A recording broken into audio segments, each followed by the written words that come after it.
बिलियते। भगवान शिव का पूजन करने से एक लोटा पानी आपने चढ़ा दिया, अपराध दुख ऐसे भाग जाते हैं जिस प्रकार से सिंह को देख करके बन के पशु जानवर वहां आसपास नहीं रहते।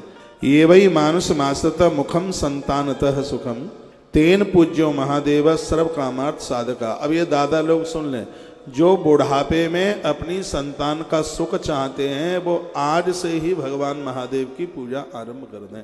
अपनी पूजा में भगवान शिव को वह जोड़ लें। लिखा है संतानतः सुखम, जो संतान का सुख चाहते हैं, तेन पूज्यो महादेव सर्व कार्यार्थ साधक है, वो भगवान शिव की पूजा को स्वीकार कर लें।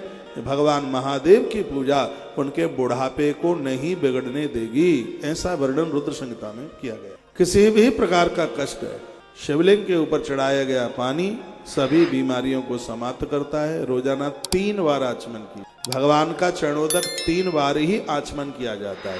3 बार पूर्व के अपराधों को समाप्त करने के लिए, वर्तमान के अपराधों को समाप्त करने के लिए और भविष्य में कभी अपराध ही न हो इसके लिए 3 बार आचमन किया जाता है।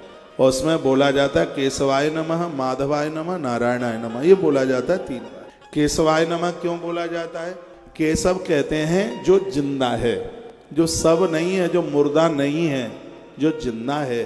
भगवान की कभी मृत्यु नहीं होती, इसलिए उनका नाम केशव है। बहुत ध्यान से सुनिएगा, वो कभी मरते नहीं हैं, उनकी कभी मृत्यु नहीं होती, इसलिए उनको केशव कहते हैं। और जिन्होंने मौत को जीत लिया है इसलिए उसको मृत्युंजय कहते हैं। ये दोनों नाम बड़े अद्भुत हैं। कृष्ण की मृत्यु नहीं हुई, मौत नहीं हुई। जो कहते हैं कृष्ण की मृत्यु हुई है उसने कृष्ण के ऊपर स्टडी नहीं की।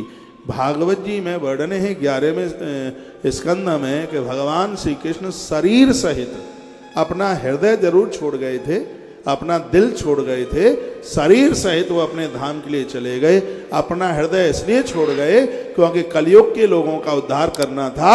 भगवान कृष्ण का हृदय ही जगन्नाथपुरी में जगन्नाथ भगवान के रूप में प्रकट हो गया है।